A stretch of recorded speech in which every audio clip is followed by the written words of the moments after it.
Visiter ces colonies d'abeilles est une opération que l'apiculteur doit pratiquer au minimum une fois par mois et plus selon la saison apicole. On distingue deux saisons en Polynésie. L'été, propice à la récolte et à l'élevage, et l'hiver austral, période de repos pour les abeilles, mais pas pour les apiculteurs. Ces visites sont essentielles car elles permettent à l'apiculteur de juger de la force d'une colonie et d'en déduire les actions à mettre en place. Cependant, l'ouverture de la ruche génère un stress pour les abeilles. Il faut donc préparer ces visites pour qu'elles soient efficaces et rapides pour ne pas déranger trop longtemps la colonie et ne doit pas s'effectuer en cas de grand vent ou de pluie.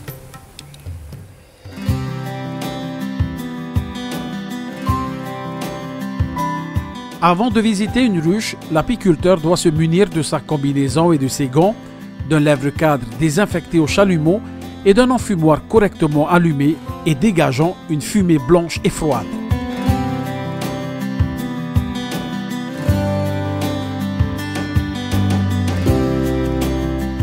Avant d'ouvrir la ruche, il observe l'activité des abeilles au niveau du plancher d'envol. Si elles sont nombreuses à entrer et sortir de la ruche, c'est un bon signe de vigueur. Si au contraire il n'y a pas beaucoup d'abeilles en activité, la colonie est peu dynamique. Avant d'ouvrir la ruche, il doit enfumer au niveau du plancher d'envol, puis à l'ouverture du toit. La fumée froide et humide permet de réduire l'agressivité des abeilles. Le corps de la ruche que nous allons observer comprend 10 cadres. Une partition qui permet de cloisonner l'ensemble des cadres, 2 cadres de rive qui sont constitués de réserves de miel et 8 cadres intérieurs qui sont des cadres de couvert. Avant de poser le couvre-cadre à côté de la ruche, vérifie que la reine ne s'y trouve pas. La reine se distingue des ouvrières par son abdomen très long. On peut maintenant observer, sans les déplacer, le nombre de cadres couverts par des abeilles. Si tous les cadres sont habités, la ruche est bien peuplée. S'il y a moins de 5 cadres avec des abeilles, c'est une ruche peu peuplée qu'il faudra dynamiser. L'apiculteur enlève la partition pour faciliter la manipulation des autres cadres.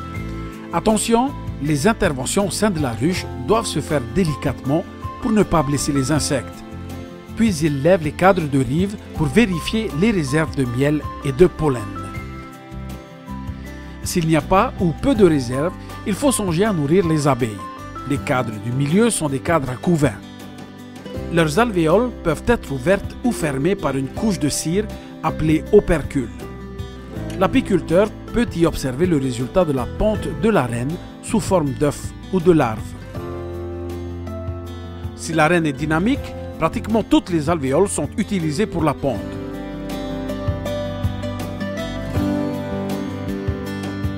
Si elle est moins performante, une partie des alvéoles operculées seront réparties sur le cadre de façon irrégulière. Enfin, il est nécessaire de vérifier la présence de la reine. Une reine marquée se repère plus facilement. Le marquage se fait à l'aide d'un stylo ou d'une peinture spéciale non toxique pour l'abeille. Avant de terminer ta visite, n'oublie pas de replacer les cadres dans leur ordre initial en veillant à ne pas blesser les abeilles et la reine.